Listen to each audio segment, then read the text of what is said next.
So at the end of the first, this is our fourth lesson, and at the end of the third one, we ended up with dilemma that we have brute force algorithm, which can find optimal solution very well and always, but it's very computationally ineffective.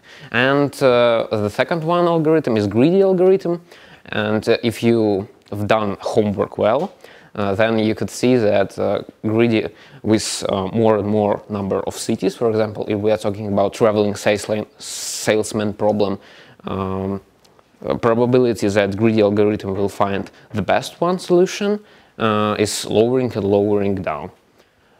So that's why let's convert our lesson a bit to a physics side and talk about algorithm which idea of which came not from informatics or some logic, some math. It came from physics, and it came from like physics and metallurgy field of science called annealing. That's why our lesson will be called simulated annealing.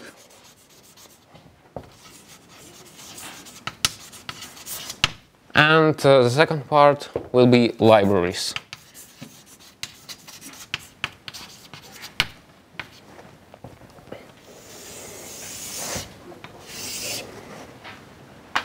So what's annealing is?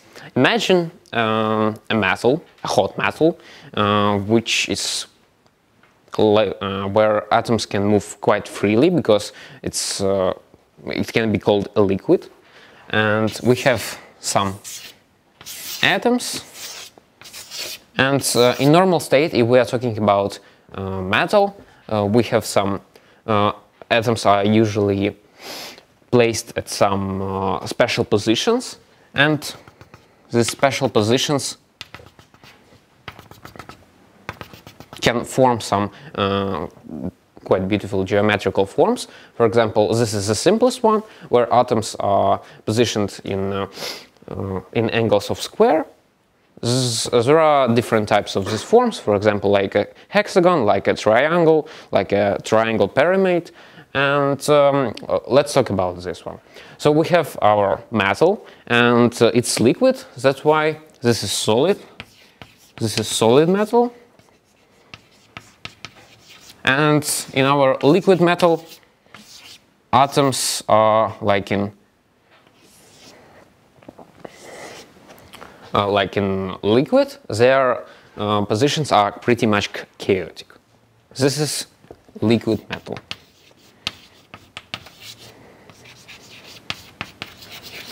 So atoms of this metal have pretty high temperature. That metal has pretty high temperature, which means that atoms have pretty large velocity. And these velocities are rotated chaotically. They are bumping in each other pretty much chaotically. And in case of solid metals, velocities are pretty small. So, in fact, our metal, in solid states, atoms of this metal are moving, but they are moving not so much, and they are just oscillating around these positions. And let's now cool down our liquid metal. So we can introduce, we know that atoms have high kinetic energy, which is just energy which corresponds to velocity, and the more velocity, the more temperature of metal, the more kinetic energy. And for solid metal, our kinetic energy small.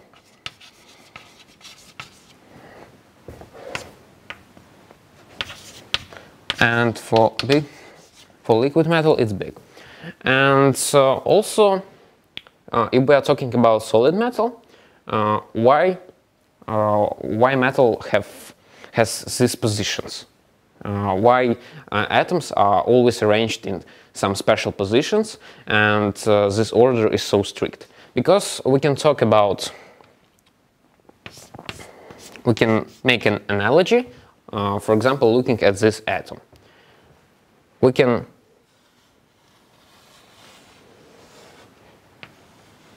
look at it as if it's in some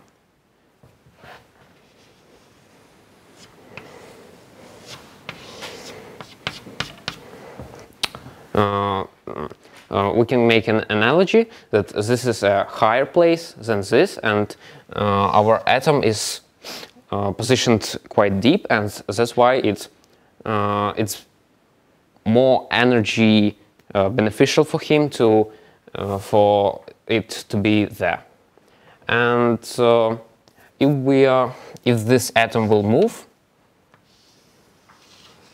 from such special structure, which is called like energy potential structure, it will move back because it won't have enough kinetic energy to just go away of the structure and move freely like in liquid metal.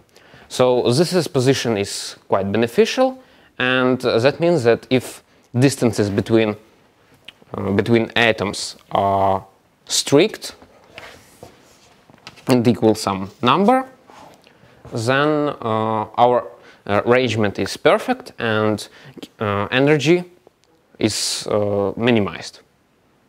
So finally we can say that we have some energy which is equal to kinetic energy and potential energy, and potential energy is assigned to this structure where where atom of our metal just can't go away of this deep position.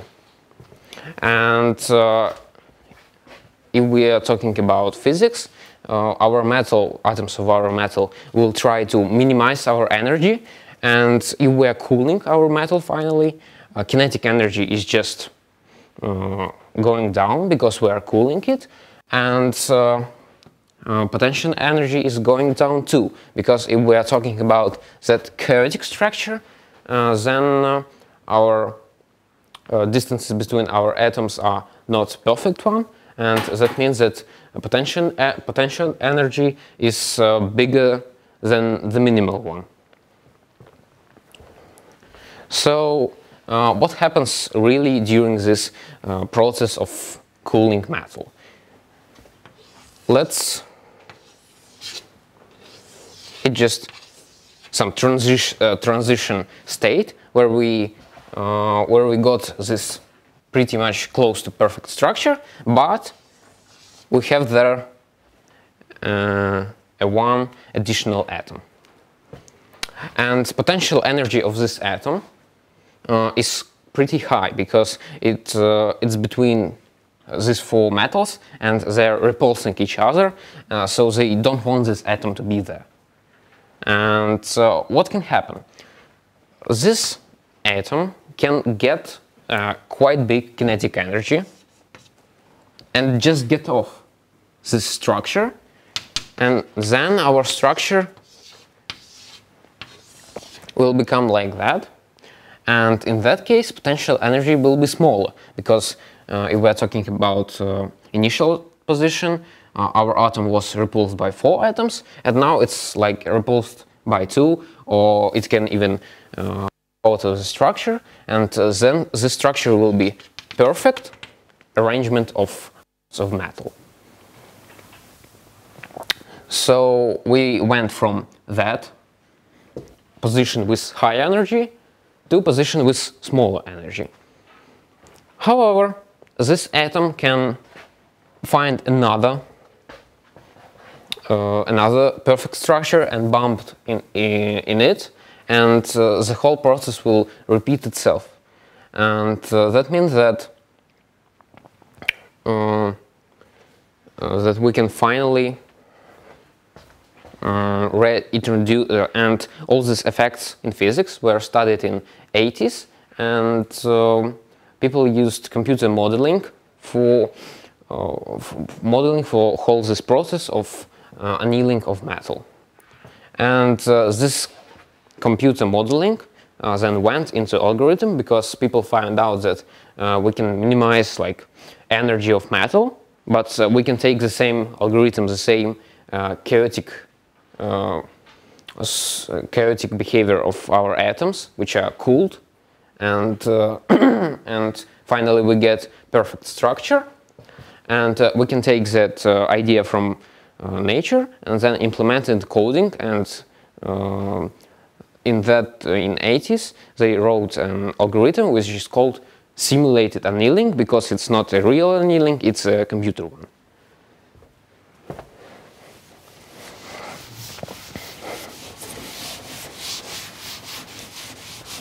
So looking from that physics point of view, we can write down some ideas which we can take and then potentially rewrite them into, for example, Python code. So first, we have atoms have kinetic energy.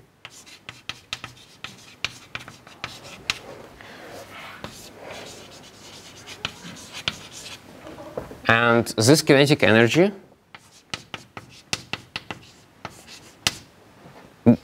decreases as time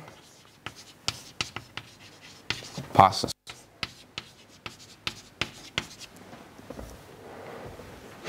And why do we have kinetic energy, and what's the point of it? So if atoms have enough kinetic energy, then they can went from that, if you remember, from that inefficient state. If they have enough kinetic energy, they can go to a more efficient state, which means that kinetic energy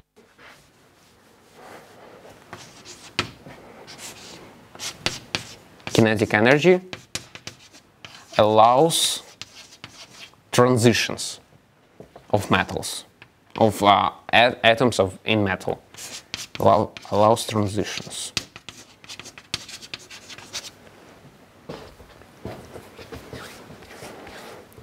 And finally, after annealing,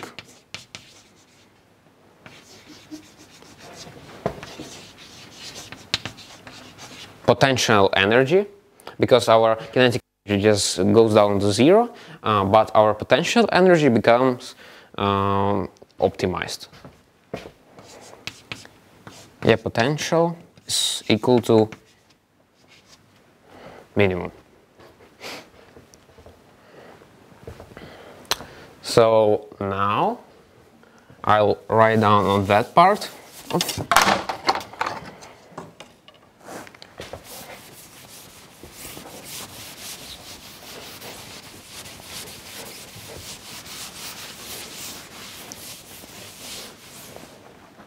I'll just shift this from physics point of view to code point of view. So first, we can introduce state S. State S is just a bunch of numbers which totally describe position of something. And if we are optimizing something, that we are optimizing for some parameters. We are searching for optimal parameters where some function will be reduced and will be minimal. That's why our state S can be just these parameters, these inputs of function, which we are trying to optimize. So if we are having some function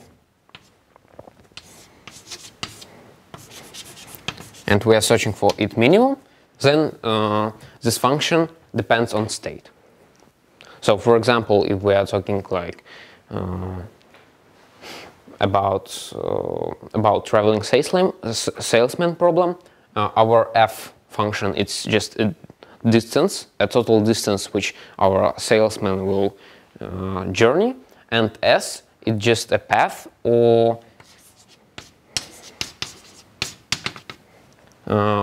it can be described as sequence of numbers which our salesman will journey to. So, for example, salesman starts from city 1 then transits to CT2, and so on. And it's called path, and you could know this path very well if you've done homework, and because it plays a lead and huge role in traveling salesman problem, and how to solve it is with brute force and greedy algorithm. So for traveling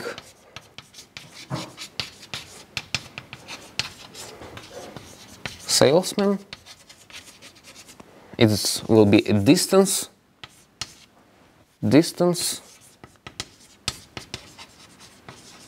on path, which depends on what sequence we are journeying to. So our state S will be path for this particular example. So our state is just an atom, and now kinetic energy of this atom is reduced. And also kinetic energy allows transitions. Hold these two statements are implemented in introducing new value, which is considered only for simulating annealing, and it's called temperature. So we introduce temperature.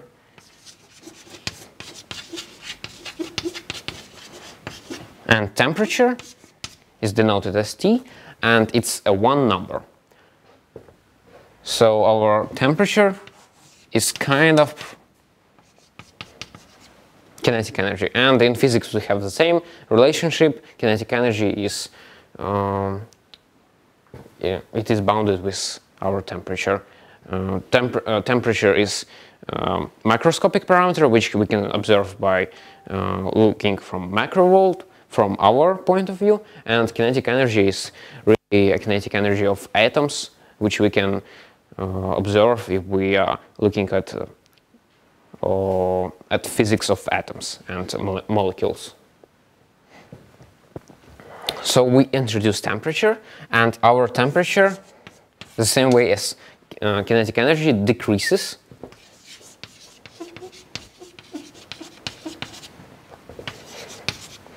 as time passes. But what's the point? We just rearranged our kinetic energy to temperature, and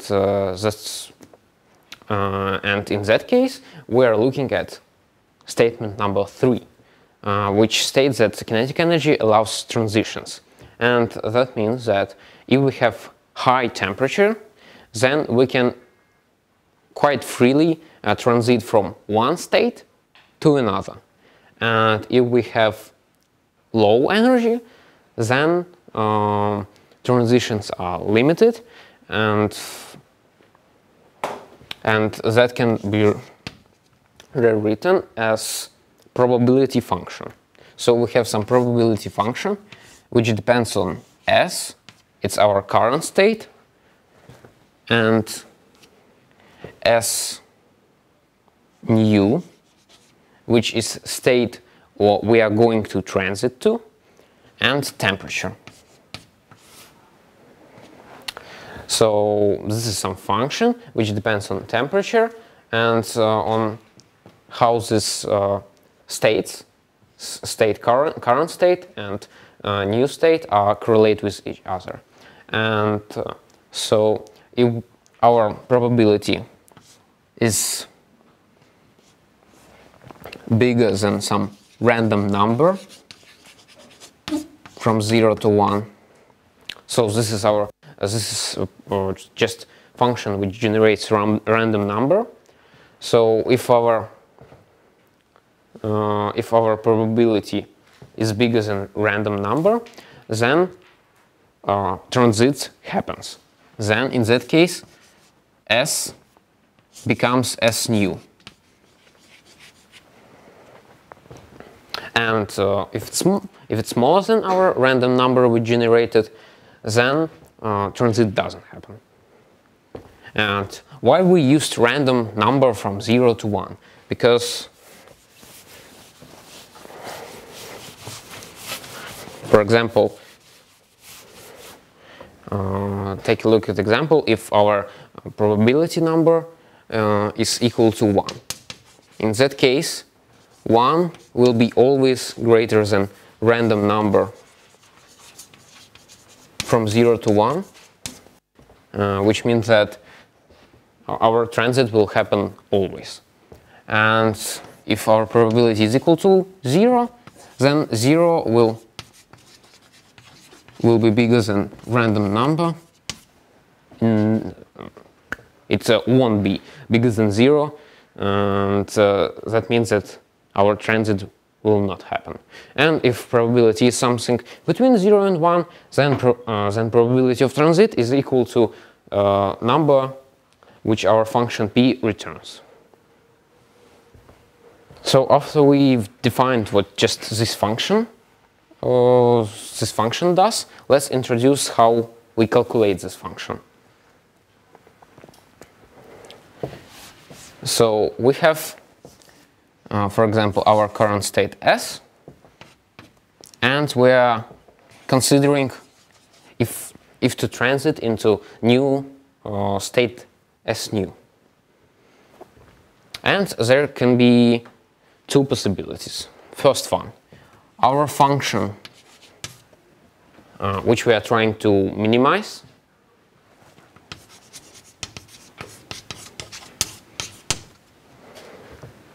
for S function, for our current state is bigger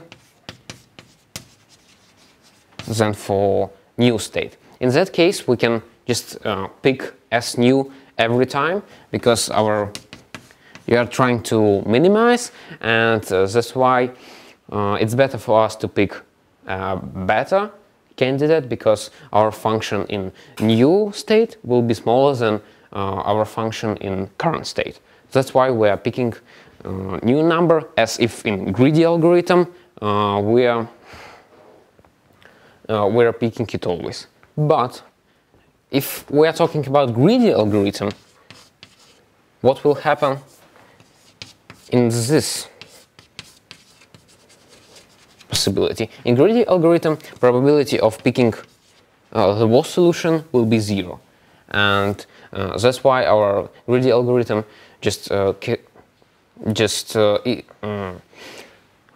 find very optimal solutions every time, just because it can think that right now this is we don't need to pick S new, but then it can turn out bad for it, and we can view it such example. For example, this is our some state, and this is a value of function.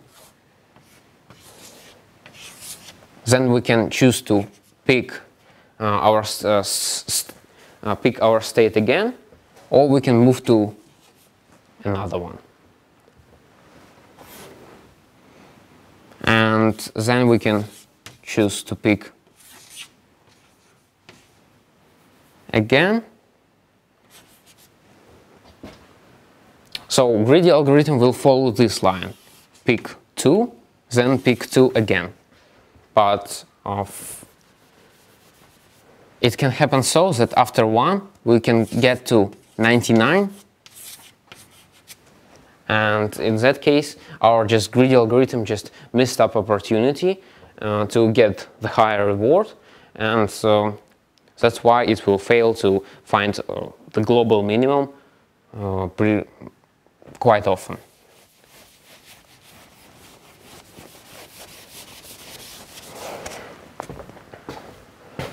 Therefore, our probability of picking up a worse state is cannot be equal to 0, because in that case we will end up with just greedy algorithm. And for this occasion, we are introducing such function. First we have exponent, then minus, then we divide our f s u minus fs, we divide by some delta F and divide by temperature. And this function can be called a heart of idea of simulated annealing, because I'll write down it in bigger font and we will talk about it a little bit. So our probability function, this is exponent,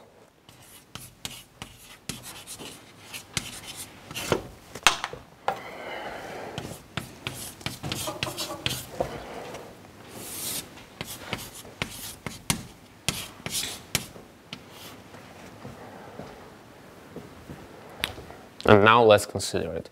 So first of all,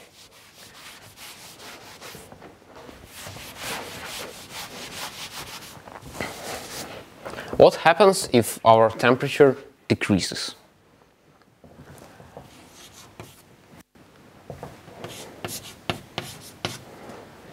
Right now we are just considering facts about this function and why we are using it in simulated annealing. So what happens if temperature lowers? In that case, this is positive number because our new state is worse than our current state. This is positive number. This is number which decreases, which means that this whole expression increases. But we have minus there, and that's why our whole probability decreases. And by the way, it decreases really fast because we have an exponent, and exponent decreases really fast with the increasing of its argument. So how can this correlate with physics?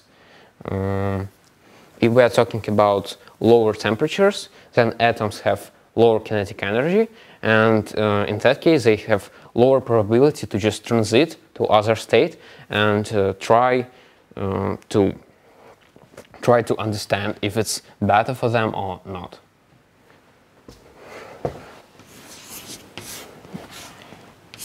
B. So what will happen if difference between Fs new and Fs increases?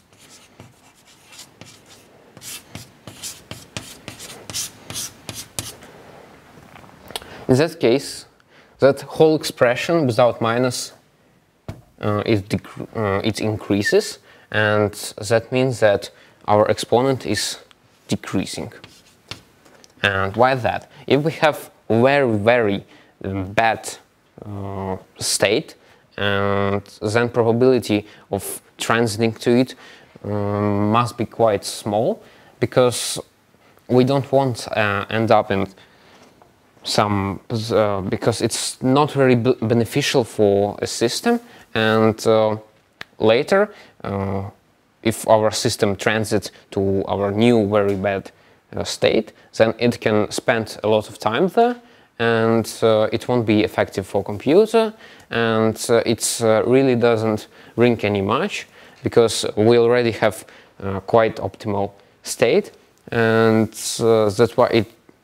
that's why we have to evaluate how bad it is, and will we ever consider transiting to it. And if we are talking about final fact, that if our state is equal to S, which is like a boundary condition, in that case our exponent turns into exponent of 0, which is equal to 1, and that means that probability is equal to 1, so why don't it always will transit into a new state, and why not? Because in that case it can explore more of space, and it can explore more of different states.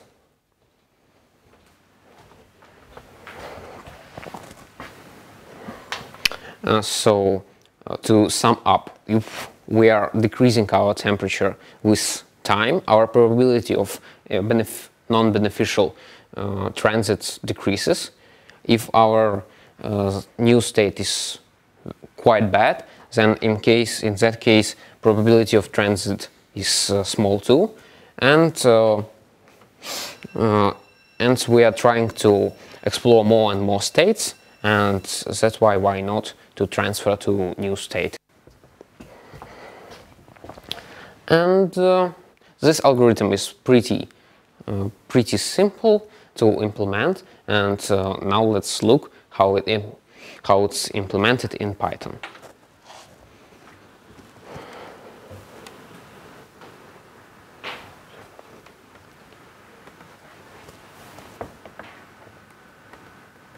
So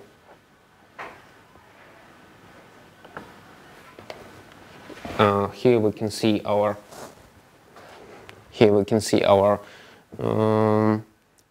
basic form of our simulated annealing algorithm. Here we have a temperature which depends on a cycle or just a time, and we have there an important function which is called neighbor, and it just generates a new state depending on current state. Why it's so important to generate new state? New state not very far from current state, because if we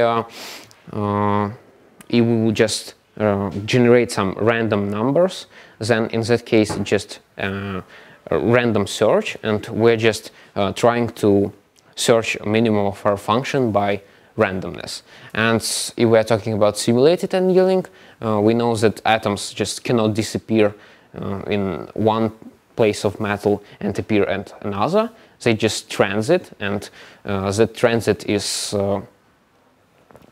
of atoms is not very big in length, and that physics meaning of that transit, which is that is not very random, and it has some size. It is written in this function.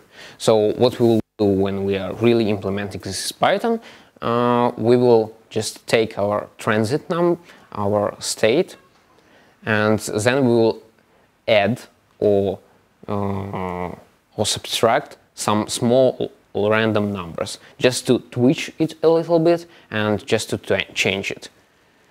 And finally we have our probability of transition, which depends only on energy function, which we are trying to minimize depending on our parameters, energy of nu, and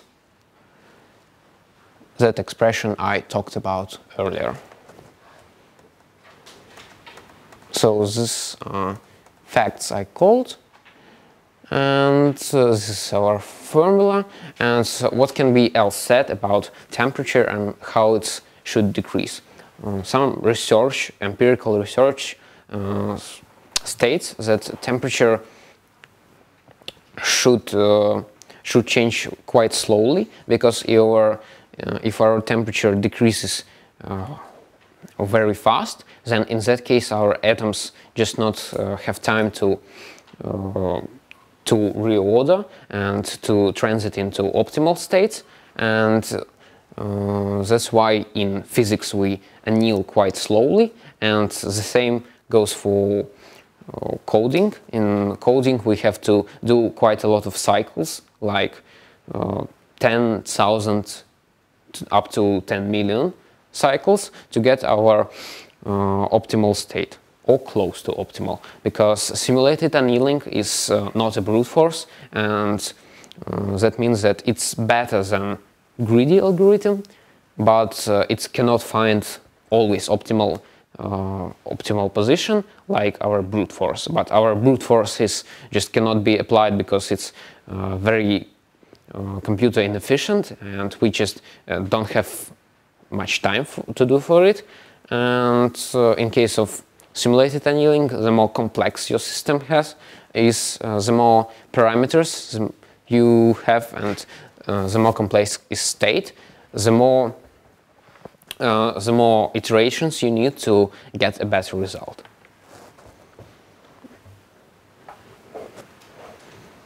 And final, what we can talk about is this delta E average. It's just a number which we will write down. It's used only for regulation of this function, because we need to divide our delta E by some number, because if our delta E, for example, is equal to 100 and we are dividing it by 1, then exponent will decrease very, very fast. And in contrary, if we have very small delta E's, then our exponent decreases slowly, and in that case our probability will be close to 1, and we will pretty much always just randomly transit into random states. And that's why we use delta F, just to regulate and just to have some size which just controls our exponent function, to not to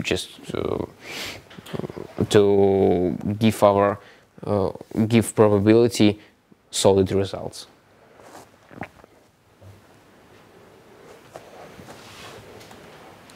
That's about temperature function. So we and now I've written the how to define temperature function in less parameters, because our temperature is actually a function and it depends on time. So that's why we'll use 3 numbers. First number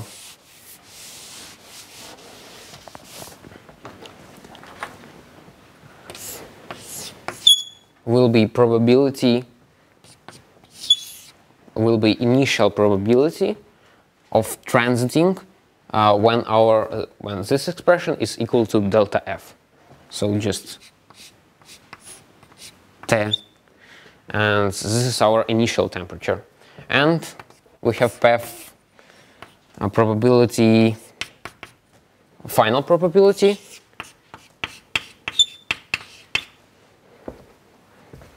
and also we define factor of decay, which is equal to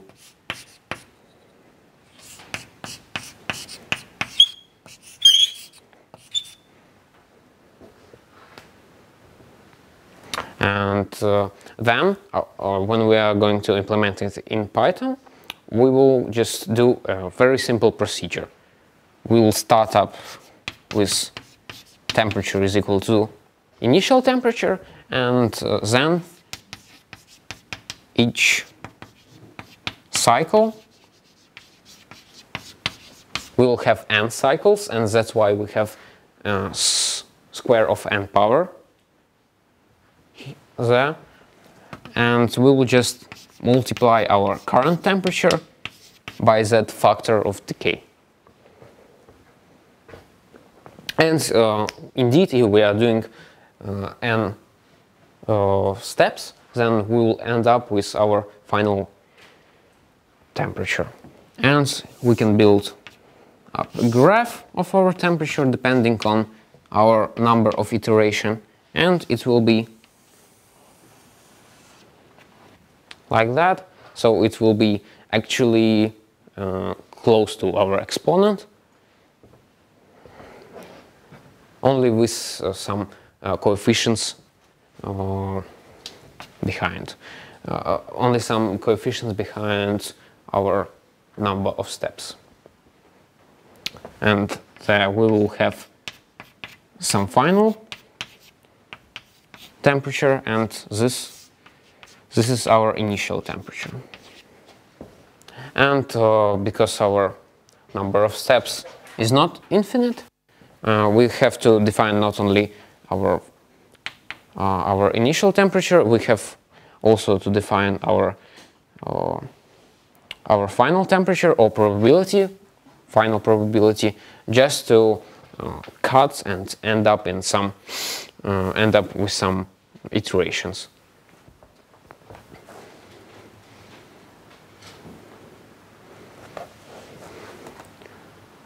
So we are doing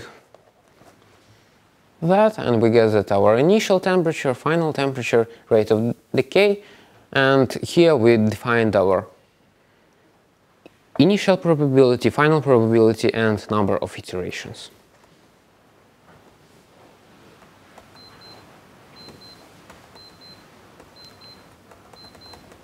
And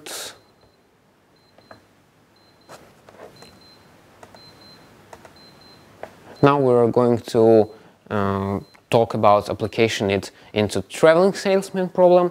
It's quite easy. So now we are just, after we've defined our basically temperature function,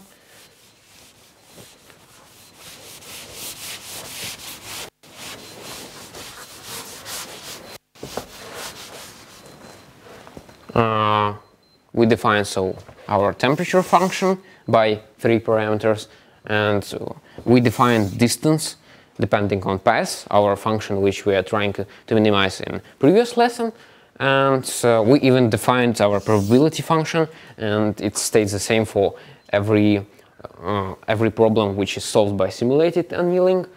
And what we are now doing is how to define final function neighbor. As you remember, we just, for example, our state is defined by 2 parameters, then our state can be represented as a point. And if we are talking about neighbor, we want to generate our next state in this domain, because we don't want to travel to some just random points randomly or searching the best value. We'll just travel to one neighbor, then to another. So it won't be quite fast. And how can we do this in a traveling salesman problem? Because this is our actually a state which depends on 2 real numbers, and if we are talking about traveling salesman problem, we have just a bunch of integers which are called path.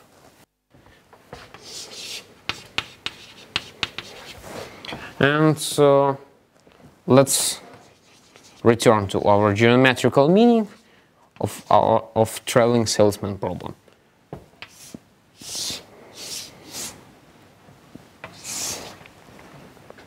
So this is our path, and how are we doing to and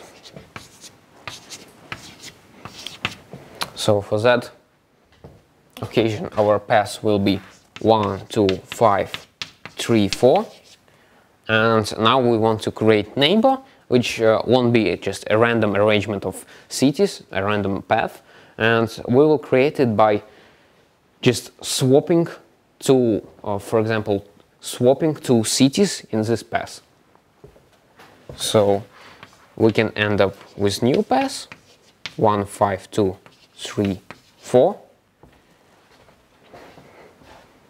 And what will happen? This is our 5, and how it will happen in computer. So first we will go to 5, then to 4, then to 3,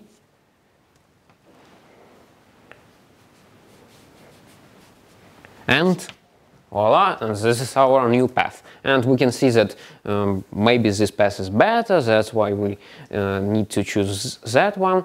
And even if our path is worse, if distance of this path is worse than we expected, then we still take it with some probability. And now finally let's return back to code, final code.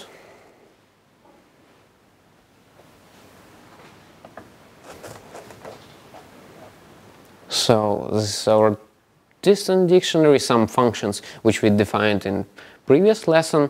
This is our map, which you are familiar with, and this is our this is just lines of code which just generate a random path.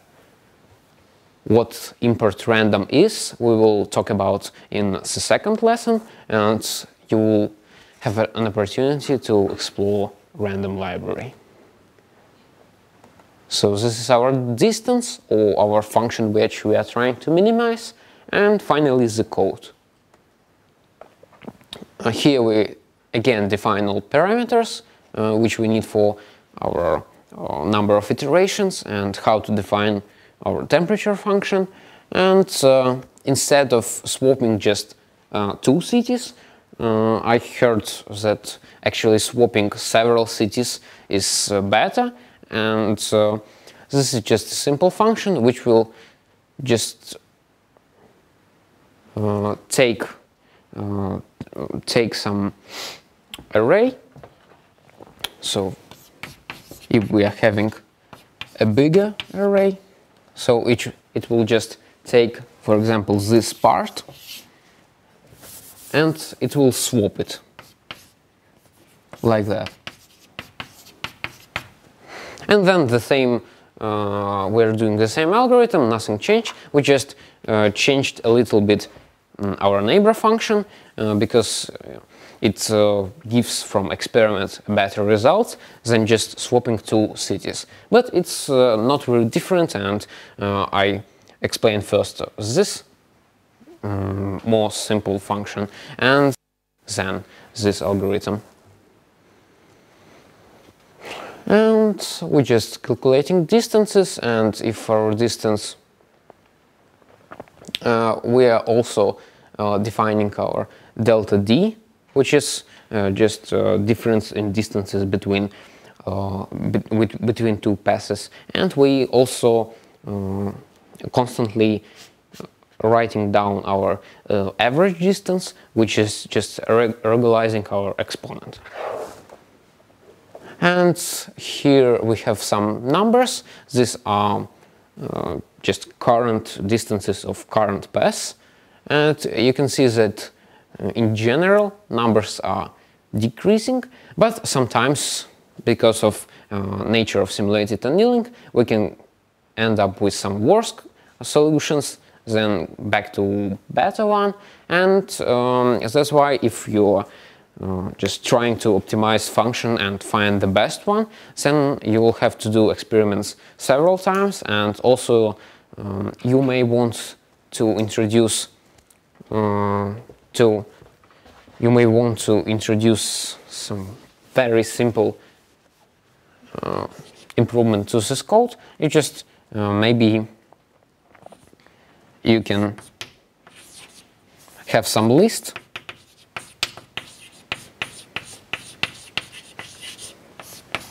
You can append the values of function you get. You can append path, and then you can during whole experiment choose all these values and choose the best one. So because our graph actually won't look like just a straight line or constantly decreasing, it will actually be something like that.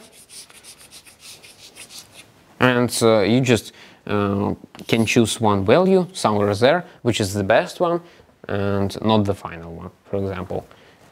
Because after annealing is, when annealing is finishing, there are some fluctuations, and you may just choose the best one. Or you can just define another, in another way. You can just the most efficient way to do this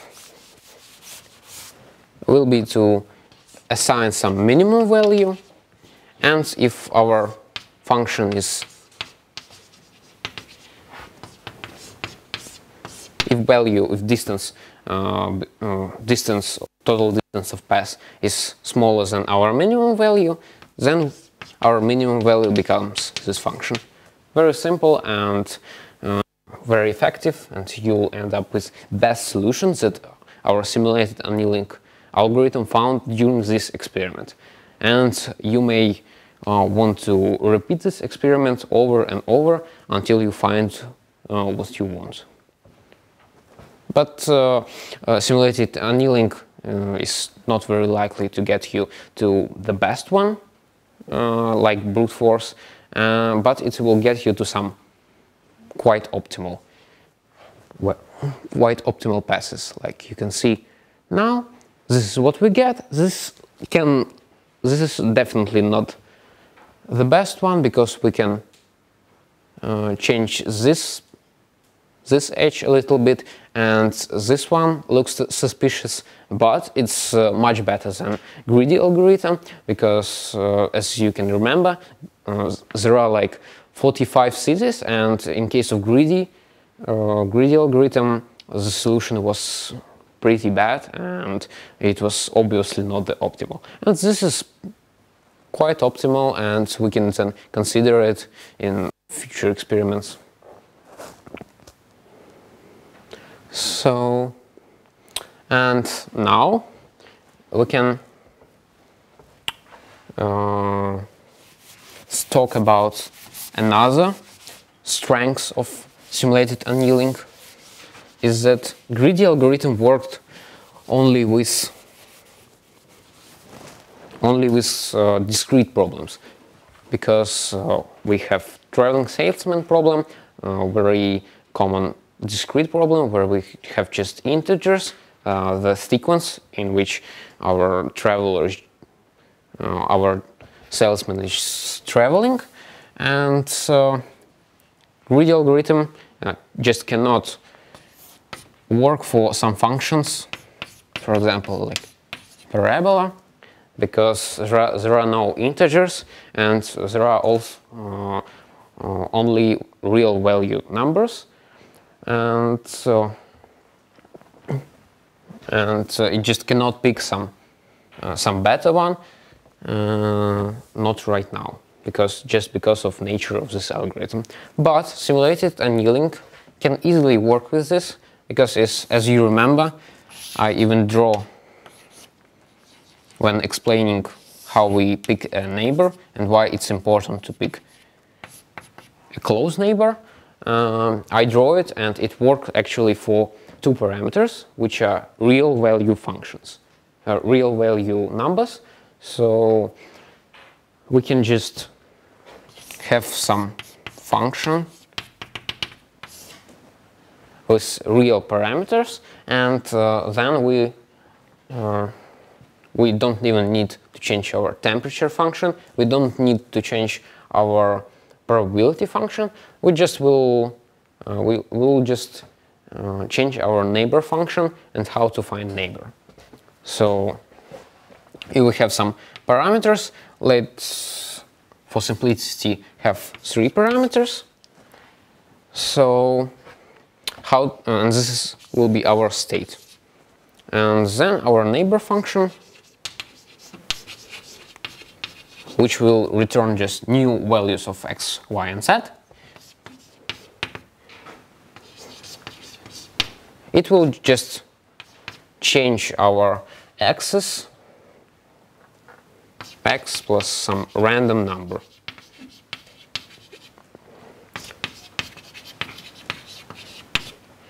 Small random number. And that means that it will just travel in this coordinate space, and it won't, because our small random numbers are tight in some, they just cannot be there between 0 and some value, like 0 and 1, for example. These random numbers are tied it up, and that's why our neighbor just cannot escape our current state very far. And that's perfect for simulated annealing. So now we are going to optimize this function. We've got some parabolas and cosines there.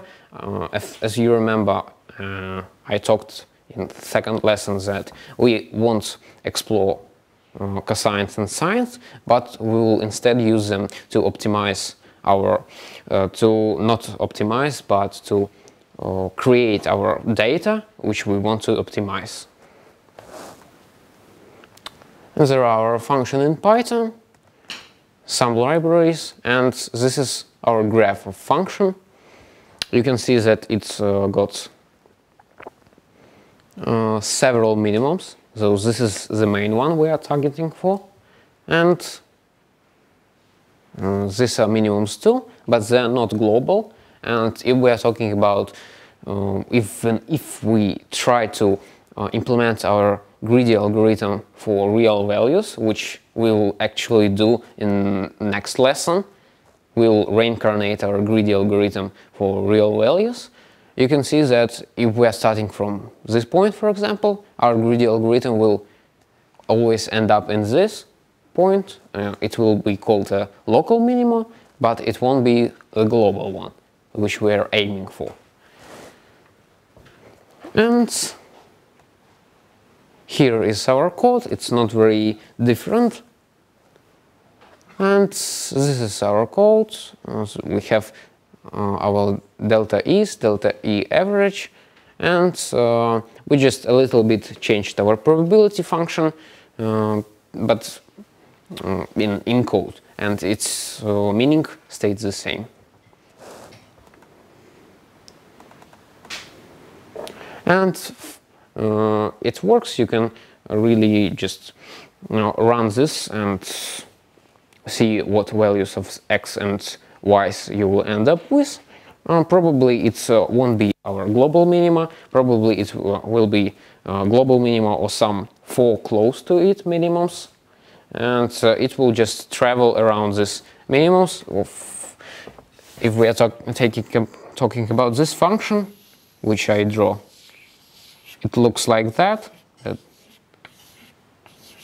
There we have like 5 main minimums. There are some shallower ones, and our point will just travel there.